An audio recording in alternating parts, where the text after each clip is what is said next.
Hello दोस्तों, आपके अपने यूट्यूब चैनल स्टूडेंट माइंड पर आप लोगों का स्वागत है।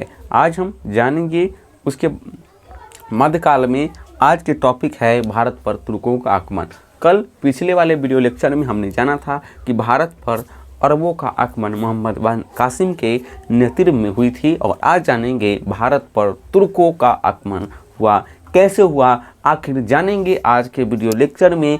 आखिर कौन से थे तुर्क कौन थे, कहाँ से आए और भारत में उनको आक्रमण किया जाता कैसे पड़ी, किस प्रकार भारत में मध्यकाल में आक्रमण हुए, किस प्रकार मंदिरों को लूटा और किस प्रकार भारत में राजनीतिक वर्चस्व उनकी बनी रही और राजनीतिक अस्थायित्व हुई या नहीं हुई कि सिर्फ लूट कर ही चल गए। इन सारी चीज़ों को हम जानेंगे।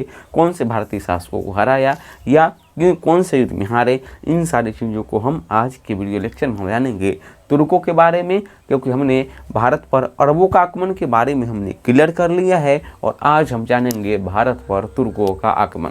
क्लियर? तो चलिए क्लास को शुरू करने से पहले अगर चैनल पर हमारे नए हो तो चैनल को लाइक करें, सब्सक्राइब करें, दोस्तों के साथ शेयर करें। तो चलिए शुरू करते हैं भारत पर तुर्कों का आक्रमण। पहली बार जानते हैं कि आखिर तुर्क कौन थे। पहली बार आज जानते हैं कि आखिर तुर्क कौन थे। तो देखिए, तुर्क जो थे उस समय, तुर्क जो एशियाई जो जनजाति लोग थे, मध्य एशिया में तुर्क रहते थे और तुर्क जनजाति लोग थे। जनजाति माने आप समझते होंगे कि खाना पकाना बस यही काम थी, और वो अव्यस्त रूप में रहते थे। अपनी क्षेत्रीय धर्म को पालन करना, अपनी रीति रिवाज संस्कृति को मानना इत्यादि रूप में वो पारंपरिक रूप में जनजाति के रूप में मध्य एशिया में वो निवास करते थे। क्या हुआ, हमने देखा कि इस्लाम का क्या हुआ था, उदय हुआ। इस्लाम का उदय हुआ और इस्लाम को अन्य क्षेत्रों में के अनुयायियों द्वारा फैलाया जा रहा था, जिसमें तुर्क भी थे और तुर्क ने भी क्या किया, इस्लाम को कबूला। और इस्लाम वो भी क्या हो गए, तुर्क लोग भी क्या अपने इस्लाम धर्म को कबूला और वो भी तुर्क लोग भी क्या किए, इस्लाम को अन्य क्षेत्रों में विभिन्न क्षेत्रों में फैलाने लगे। क्लियर? हमने बात जान लिया कि वो कहते क्षेत्रीय धर्मों का पालन करते थे। इस्लाम को उन्होंने क्या किया, अपनाया, और ये भी इस्लाम को जब अपना कर और अन्य क्षेत्रों में इस्लाम को इन्होंने प्रचार किया, इन्होंने प्रचार प्रसार किया और इस्लाम की बढ़ोतरी करने में अथक भूमिका निभाई। किसने? तुर्क ने। तो हमने वह जाना कि तुर्क कौन से थे, तुर्क जनजाति थे मध्य एशिया के। इन्होंने इस्लाम को अपनाया। अब के इस्लाम को अपनाया तो क्या हो गए, ये इस्लाम हो गए, मुस्लिम हो गए, और इन्होंने क्या किया, मुस्लिम धर्मों को अन्य क्षेत्रों में क्या किया, इन्होंने विस्तार किया। तो इतना बात आपने समझ गया।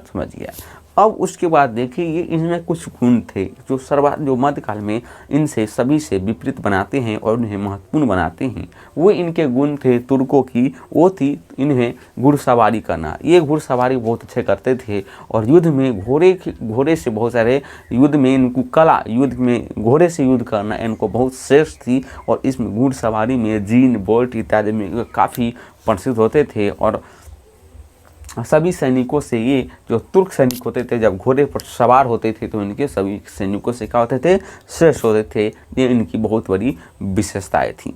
क्लियर? तो अब देखिए कि अब यही जो तुर्क है भारत पर किस प्रकार आक्रमण किया, तो इस प्रकार हम देखते हैं। तो देखिए, तुर्क को हमने देखा कि तुर्क आखिर कौन थे। तुर्क जो थे वो मध्य एशियाई के क्या थे, जनजाति लोग थे। मध्य एशिया के क्या थे, जनजाति लोग थे। और इन्होंने क्या किया था, इस्लाम धर्म को क्या किया, कबूला। और आगे भी अन्य क्षेत्रों में इन्होंने इस्लाम धर्मों की क्या किया, इन्होंने प्रचार प्रसार किया और विभिन्न क्षेत्रों में इन्होंने इस्लाम धर्म को फैलाया। उसके बाद आते हैं, ये देखते इनकी बहुत बड़ी गुण थी, वो थे घुड़सवार। ये घुड़सवार करने में बहुत बड़े क्या होते थे, दक्ष होते थे। एक अब जो शासक के क्रम देखते हैं कि कैसे शासकों के क्रम चली और भारत पर कौन से शासक आक्रमण पहले किए, तुर्क कौन आया, उसने अस्थायित्व यहाँ पर रहे, किस प्रकार राजनीतिक परिदृश्य में परिवर्तन हुआ, तो देखती हैं। एक जो शासक का नाम है अलप्तगीन। एक शासक है अलप्तगीन हालांकि भारत पर ये नहीं आया था। क्लियर?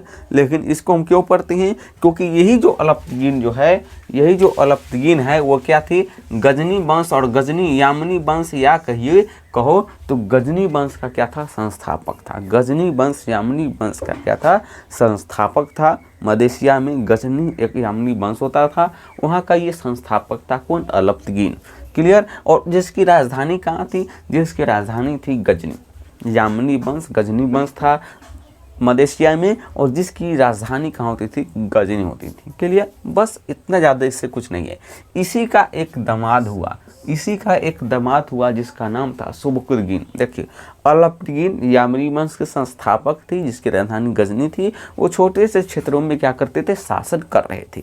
इसके एक दामाद हुए सुबुक्तगिन उतने क्षेत्रों से वो फैले नहीं, और उन्हें अन्य क्षेत्रों में विस्तार करना शुरू कर दिया, और विभिन्न क्षेत्रों में इन्होंने युद्ध के लिए युद्ध किया, वहाँ से रुकने के लिए प्रयास किए। तो इसी का एक अल्पतगिन का क्या हुआ, दामाद हुआ, जिसका नाम था सुबुक्तगिन। सुबुक्तगिन क्या हुआ, इनका दामाद हुआ।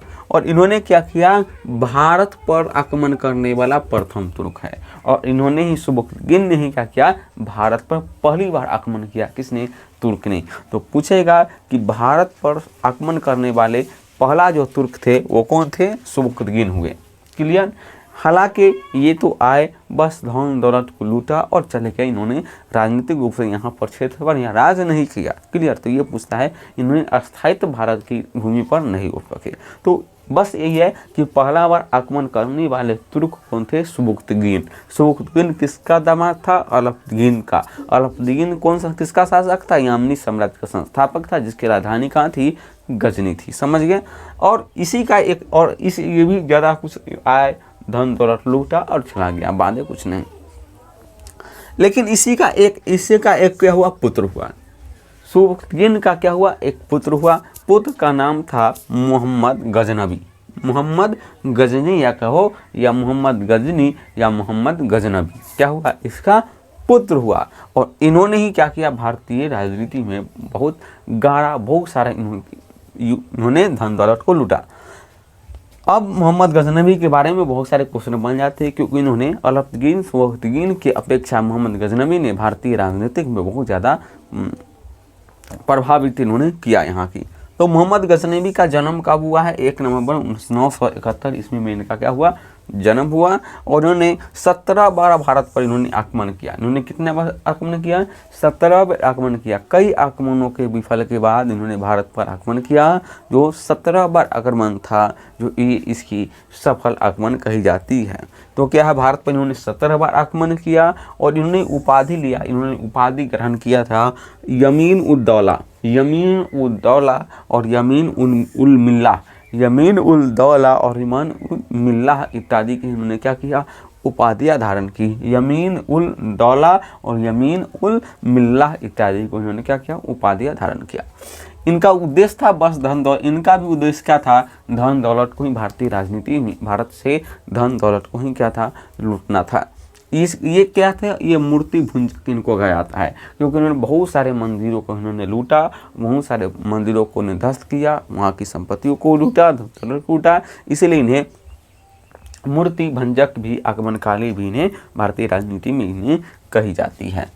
उसके बाद इसके सबसे जो प्रमुख जो आक्रमण हुई है, जो भारत की सबसे प्रसिद्ध आक्रमण में प्रसिद्ध है, वो है इन्होंने सोमनाथ मंदिर को 1025 ईस्वी में इन्होंने क्या किया है, लूटा है और उसको नष्ट किया है। सोमनाथ मंदिर कम 1025 ईस्वी में, और सबसे महत्वपूर्ण क्वेश्चन है, और यहाँ से क्वेश्चन एग्जाम में आती है।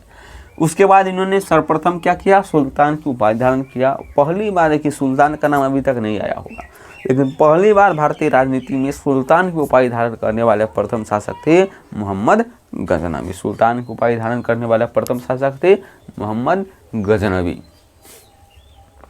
उसके बाद आते हैं, इसके दरबारी में जब आए थे तो बहुत सारे विद्वानों के साथ लेकर आते थे, क्योंकि उस समय तो टेक्नोलॉजी उतनी चीज़ नहीं थी, तो बहुत सारे विद्वानों को लेकर आते थे, वृत्तांत लिखी जाती थी, उनके बारे में लिखा जाता था।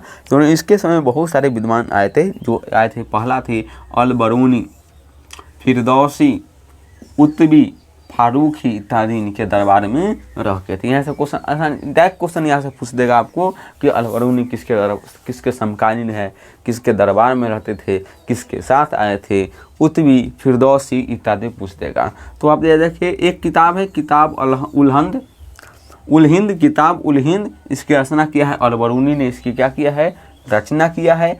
ये किस भाषा में लिखी गई है, फारसी भाषा में लिखी गई है। इसकी कुल अध्याय कितनी है, 80 है। इसकी कुल अध्याय कितनी है, 80 है। तो इस प्रकार क्या हुआ, इन्होंने भी आक्रमण किया और इस प्रकार इन्होंने चला गया। इस प्रकार क्या हुआ, मोहम्मद गजनवी का भी क्या हो गया, अंत हो गया। तो चलिए हमने इतना चीज़ देखा कि किस प्रकार तुर्क कौन थे। हमने एक बार रिवीजन इसको कर लेते हैं कि तुर्क क्या थे, मध्य एशियाई जनजाति थे जो इस्लाम धर्म को इन्होंने कबूला और इस्लाम धर्म को क्या किया है, फैलाया है।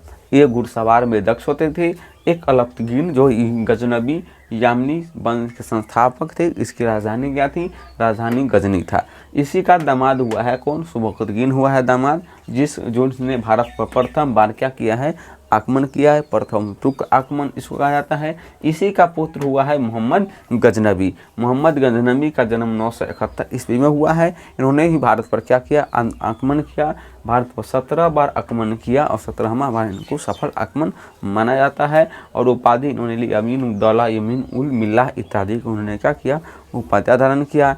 बहुत सारे मंदिरों को तोड़ने का, इनसे मूर्ति भुंजक आक्रमणकारी भी इन्हें कहा जाता है, क्योंकि इनका वास्तविक उद्देश्य धन दौलत को लूटना था। सुल्तान की उपाधि धारण करने वाला भी क्या है, ये प्रथम शासक है। और अल-बुर्नी, फिरदौसी, उतबी, फारूकी इनके दरबार में आए थे। किताब अल-हंद की रचना अल-बरूनी किया है। इसकी अध्याय 80 है। किस भाषा में लिखी गई है, फारसी भाषा में लिखी गई है। तो इस प्रकार हमने आज तुर्क के बारे में हमने जाना, इनके इतिहास के बारे में, किस प्रकार आंदोलन के बारे में, कहाँ से क्वेश्चन बन सकते हैं। तो चलिए आज की क्लास में इतना ही।